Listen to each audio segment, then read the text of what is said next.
Em nome do Pai, do Filho e do Espírito Santo. Amém. Vinde, Espírito Santo, e enchei os corações dos vossos fiéis, e acendei neles o fogo do vosso amor. Enviai o vosso Espírito, e tudo será criado, e renovareis a face da terra. Oremos. Ó Deus, que instruístes os corações dos vossos fiéis com a luz do Espírito Santo, fazei que apreciemos retamente todas as coisas segundo o mesmo Espírito, e gozemos sempre da sua consolação, por Cristo Senhor nosso. Amém. Santa Teresa de Jesus, rogai por nós. Em nome do Pai, do Filho e do Espírito Santo. Amém.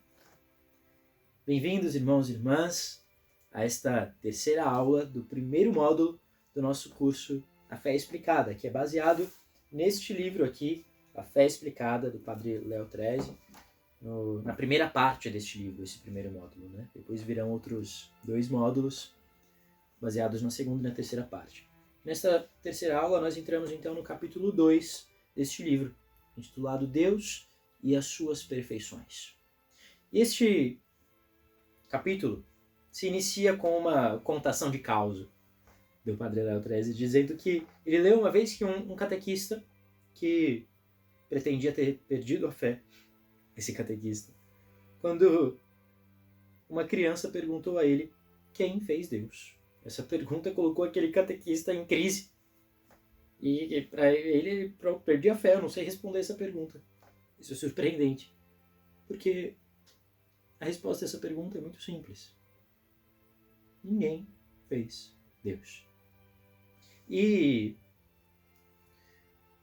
para responder isso, que ninguém fez Deus, Deus existiu sempre e sempre existirá, ele se utiliza de um argumento aqui, que na verdade é um argumento tirado de Santo Tomás de Aquino.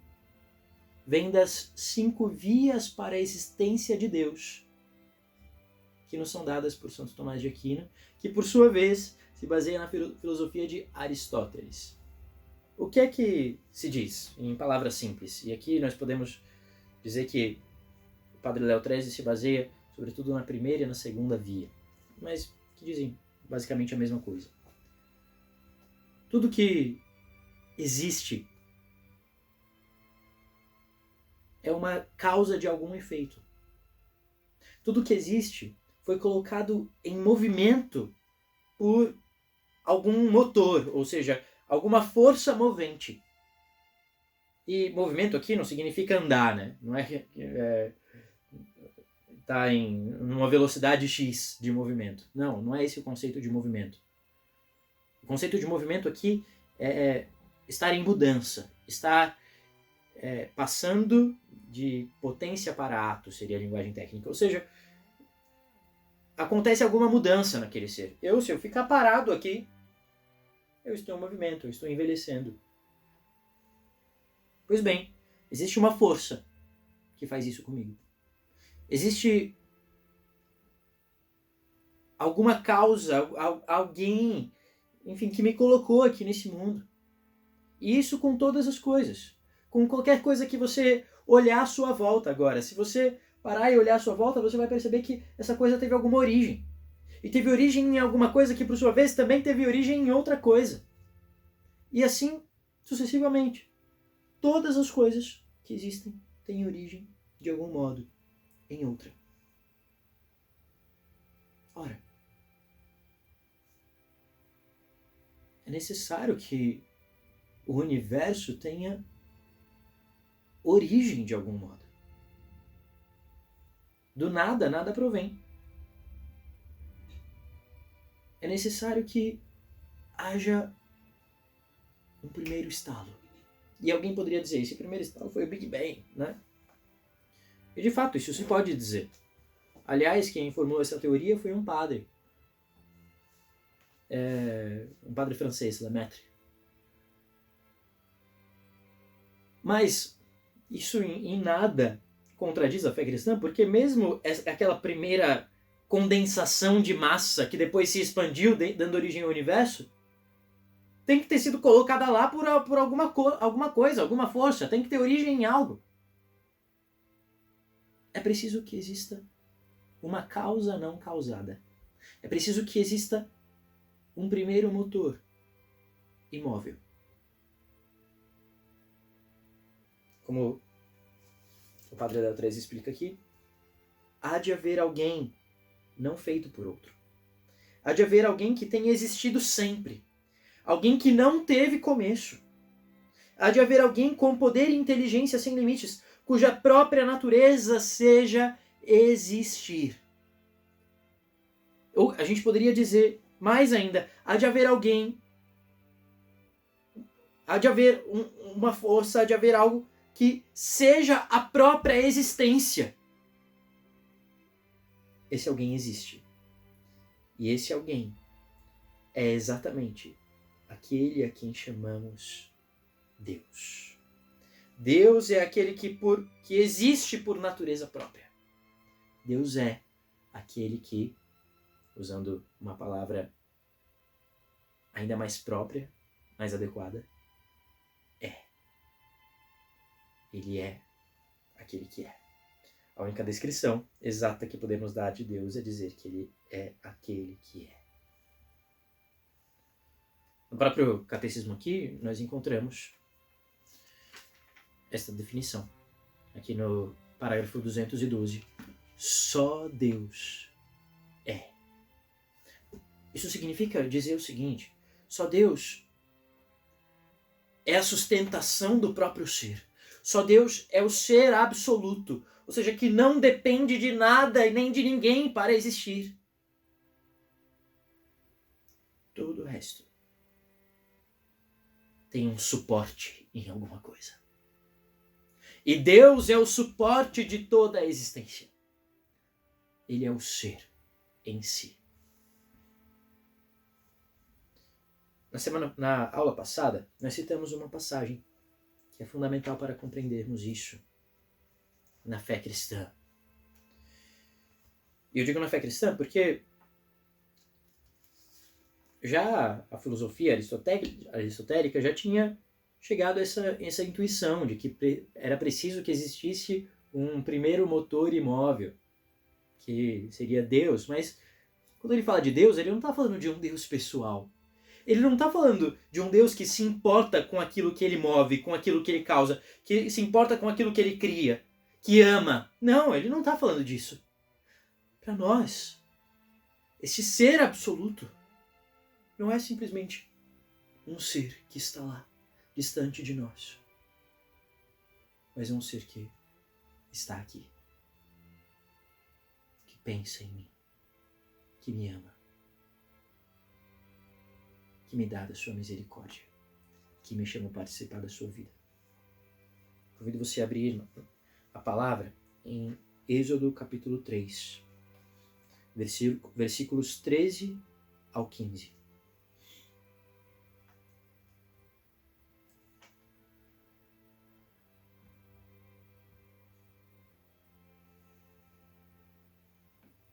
Moisés disse a Deus: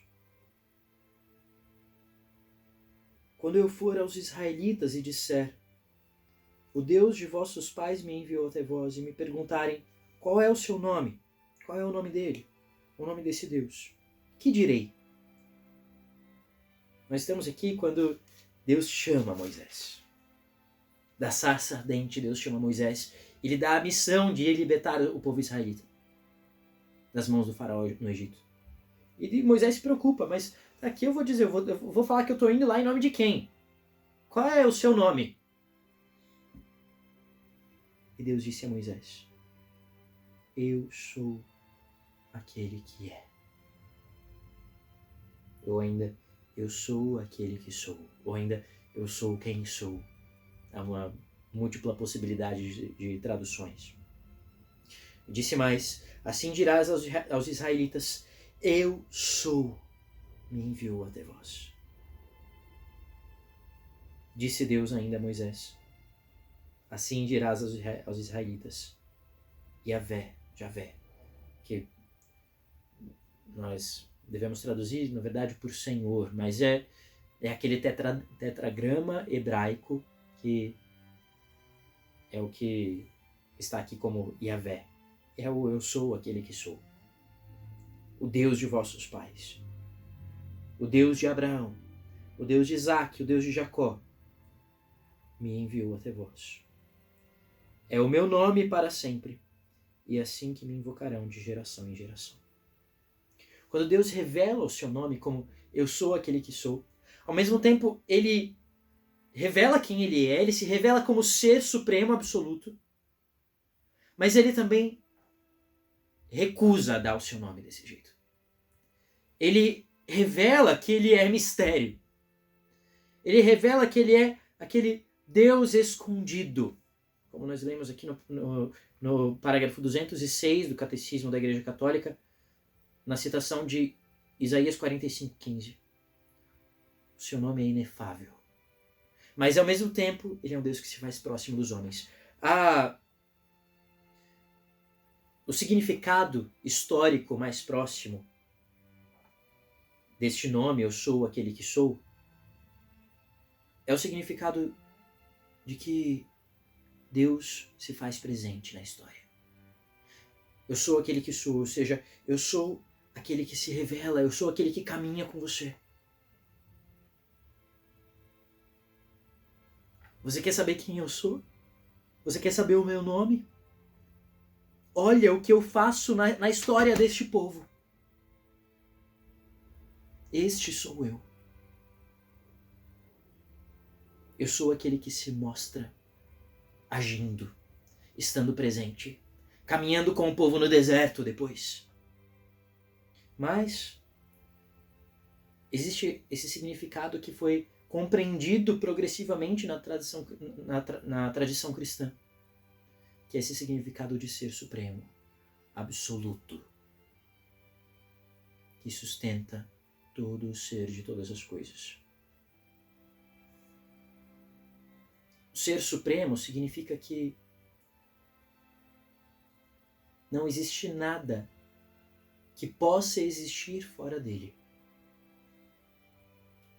Quando nós falamos de ser, o que é o ser? Existem as características do ser. E existem 3 características fundamentais do ser, que podem se chamar também de transcendentais.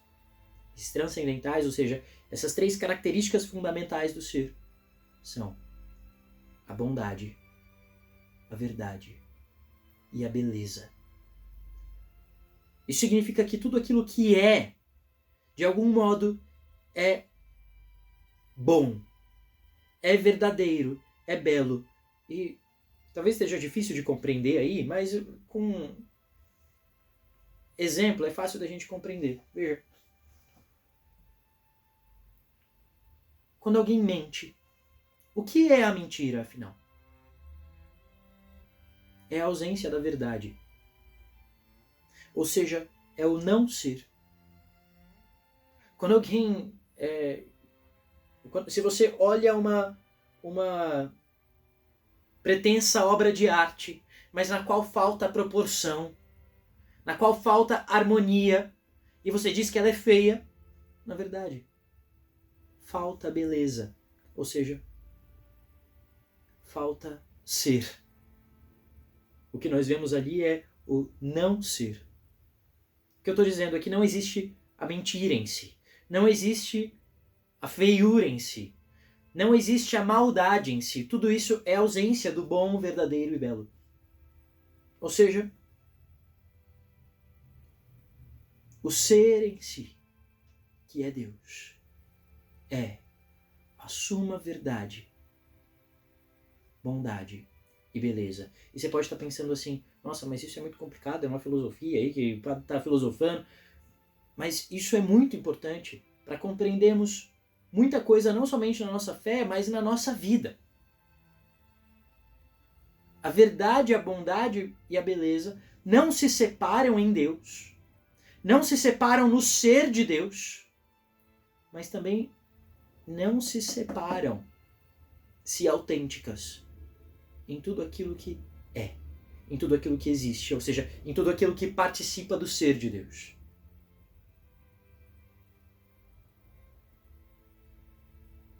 Levando isso para a arte, por exemplo.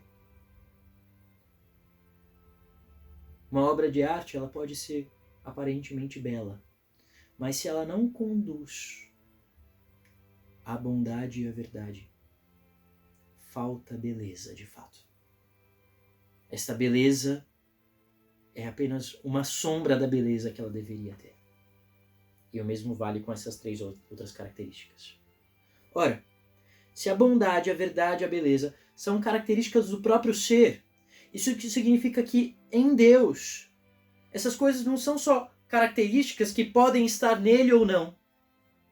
Não, mas são perfeições de Deus que fazem parte do que Deus é. Ou seja, ele é a verdade, ele é a bondade, ele é a beleza, muito mais do que ser verdadeiro, bom e belo. Porque tudo em Deus é essência.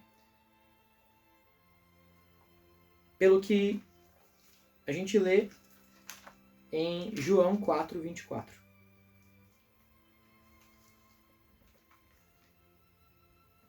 Aqui em João 4, Jesus diz algo muito importante, muito importante para nós, para a nossa fé cristã. João capítulo 4, versículo 24.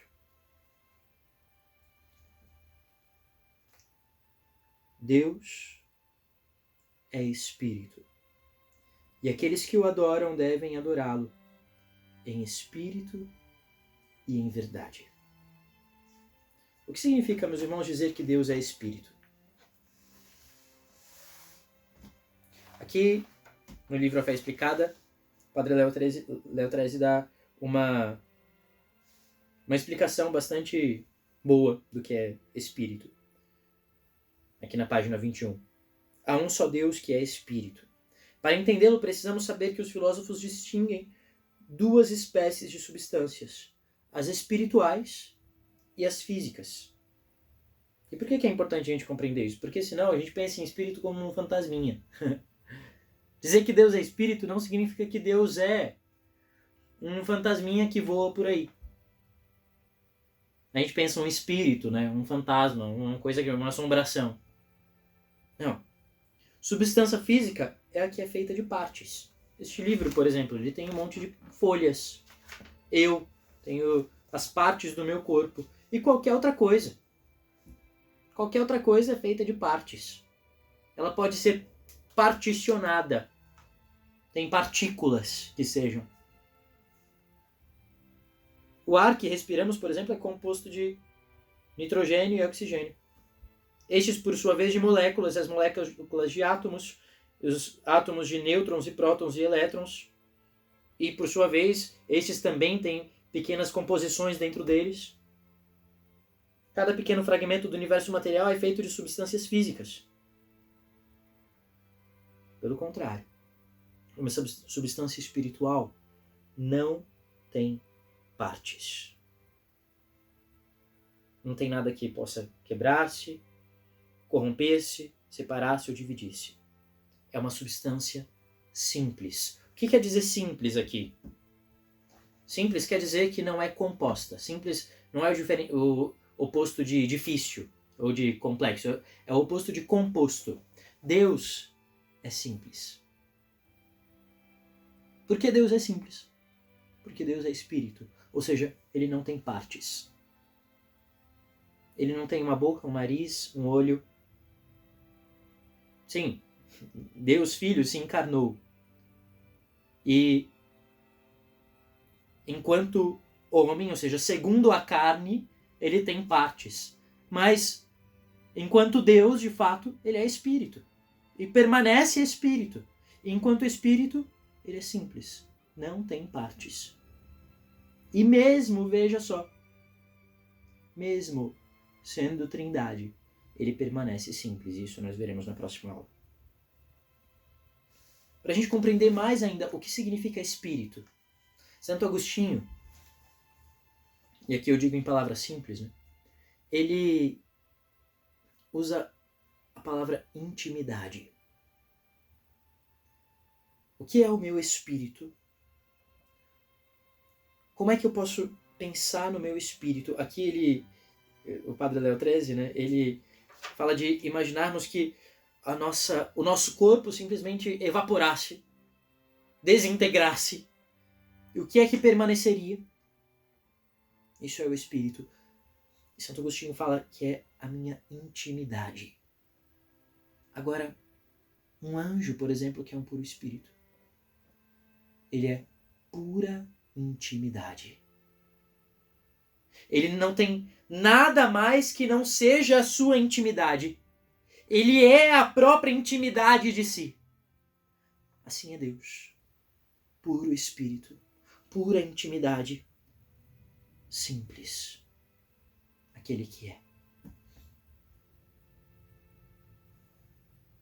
E aqui nós chegamos a atributos de Deus que se compreendem a partir daí. E eu quis me demorar um pouco mais nessas explicações iniciais, né? E esses próximos atributos estão bem explicados aqui no livro, mas vou colocá-los aqui para compreendermos um pouco também. O primeiro atributo que nós podemos compreender a partir dessa noção de Deus ser Espírito é a sua onipresença. Ou seja, ele está em toda parte, ele está em todo lugar. Ora, se Deus é Espírito, ele não é físico. Então, ele não ocupa espaço físico. Então, como é que Deus está em todo lugar? Bom, vamos pensar a partir dos anjos. Como é que um anjo está em algum lugar, se ele é Espírito também? Um anjo está em algum lugar quando ele age naquele lugar. Quando ele pensa naquele lugar. A velocidade com a qual um anjo se move é a mesma velocidade com a qual ele pensa. O meu anjo da guarda está o tempo todo comigo porque ele pensa o tempo todo em mim. Então ele está aqui e agora. Ou seja, ele batalha o tempo todo por mim. Isso é lindo a gente perceber, né? Porque às vezes a gente pensa no anjo da guarda aqui do meu lado, né? Mas quase como se fosse uma presença inerte, né? Uma presença que simplesmente está ali. Não, ele estar ali significa justamente dizer que ele está atuante ali. Ora, se Deus é Espírito, ele está em todos os lugares, significa que ele pensa em tudo que é, que existe. Toda a criação, tudo aquilo que possa existir, está no pensamento de Deus. E se Deus parasse de pensar por um instante sequer em mim, em você ou em qualquer outra coisa, neste livro aqui, isto aqui simplesmente deixaria de existir, porque estaria fora do ser que é Deus. É assim que Deus está em toda parte. É assim que Deus está em todo lugar. Ele não está em todo lugar como a minha perna está, uma perna minha está aqui e a outra está ali. Não, ele está em em toda parte. Porque tudo é sustentado pelo seu ser. Até mesmo os demônios. Até mesmo uma alma condenada no inferno é sustentada pelo ser de Deus. E mesmo assim, ele não aniquila a liberdade daquela alma ou daquele ser angélico.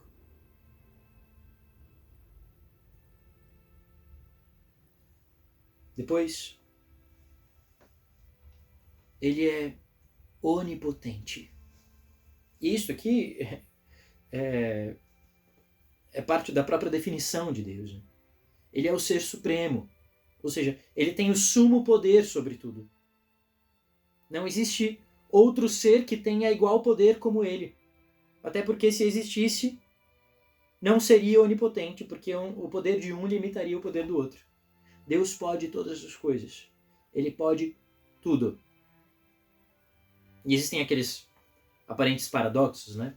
Que até o Padre Del 13 coloca aqui também. Deus pode fazer uma bola quadrada. Isso é impossível, não porque Deus não possa fazer, mas porque a bola quadrada não pode ser feita. Porque é não ser. É uma contradição em termos. Depois, Deus é onisciente. Ora, se tudo está sustentado pelo pensamento de Deus, então não há nada que Deus não conheça. E até mesmo o passado e o futuro estão sob o domínio de Deus. Porque Deus é o Senhor do tempo. Ele é o Criador do tempo. Deus não é limitado pelo tempo. Ele não está dentro do tempo. Ele existe antes do tempo. E isso significa dizer que Deus é eterno. A onisciência de Deus, ela pode ser compreendida a partir da eternidade de Deus. Porque ser eterno não significa que ele está em toda a linha do tempo. Não, não é isso. Significa que ele está fora do tempo. Portanto, toda a linha do tempo está sob a ciência dele. Ele criou tudo. Ele conhece o futuro. Ele conhece, inclusive, as escolhas que eu vou tomar. E aqui existe algo importante de se compreender bem, que é a presciência de Deus. O fato de Deus saber previamente não significa que ele determina previamente. Presciência de Deus não significa pré-determinação. Ele sabe quais serão os meus atos. Ele sabe quais serão as minhas escolhas. Mas ele não as determina. Eu posso mudar as minhas escolhas. Eu posso escolher livremente. Eu escolho livremente tudo. Mas Deus sabe quais serão as minhas escolhas, que eu escolherei livremente. Depois, justamente porque ele sabe de tudo, ele conhece tudo na sua intimidade, ele sabe qual é o melhor modo de conduzir tudo. Ele sabe quais são as melhores possibilidades para tudo aquilo que ele conhece. Ou seja, ele é sapientíssimo. Ele é infinitamente sábio. Ele fez todas as coisas, então ele tem um manual de instruções de tudo. Ele é o Senhor da história, então ele tem um manual de instruções da história.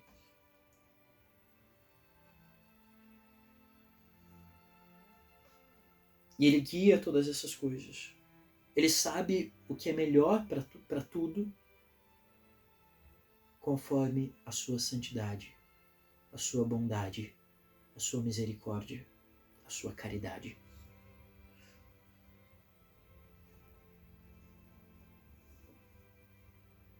O Padre Léo Trezzi diz aqui sobre a infinita santidade de Deus. A beleza espiritual daquele em quem tem origem toda a santidade humana é evidente. Ou seja, ele é a beleza. E aqui nós vemos a sua santidade. Ele é aquilo que há de mais belo. E é dele que vem toda a bondade de todas as coisas, toda a santidade. Ele é a plenitude de toda a santidade. E por fim são colocadas outros dois atributos divinos aqui. Deus é todo misericórdia. Perdoa quantas vezes forem necessárias. E aqui, atenção. Tudo que Deus faz é ato de misericórdia. O que é a misericórdia de Deus? É o amor de Deus externado. Preste atenção nisso. Deus é amor. Assim nós lemos na palavra, lá na primeira carta de João. Deus é amor. Isso significa, em primeiro lugar, que ele é amor em si mesmo. No seio da Santíssima Trindade, no seio de si. Só que acontece que ninguém é digno do amor de Deus senão o próprio Deus. Então sempre que ele age para fora de si, ele está agindo, ele está se voltando, ele está pensando em alguém que não é digno, nem ao menos do seu pensamento. Nem mesmo o mais nobre dos anjos é nada diante dele. Portanto, tudo que Deus faz para fora de si é ato de misericórdia. A misericórdia é o amor externado de Deus. A criação é ato de misericórdia. A sustentação de nossa existência é ato de misericórdia. Até mesmo quando Deus age com severidade, Ele está agindo segundo a sua misericórdia. E é assim que nós compreendemos que a justiça de Deus está em perfeita consonância com a sua misericórdia. A misericórdia de Deus não anula a sua justiça, mas ambas completam-se uma a outra. Ora, Deus é amor. E se Deus é amor, Ele é comunhão. Ele é trindade. E é nisso que nós chegaremos na nossa próxima aula, quarto encontro, terceiro capítulo do livro A Fé Explicada. A unidade e a trindade de Deus. Que o Espírito Santo nos faça compreender a palavra e amar o Deus único. Em nome do Pai, do Filho e do Espírito Santo.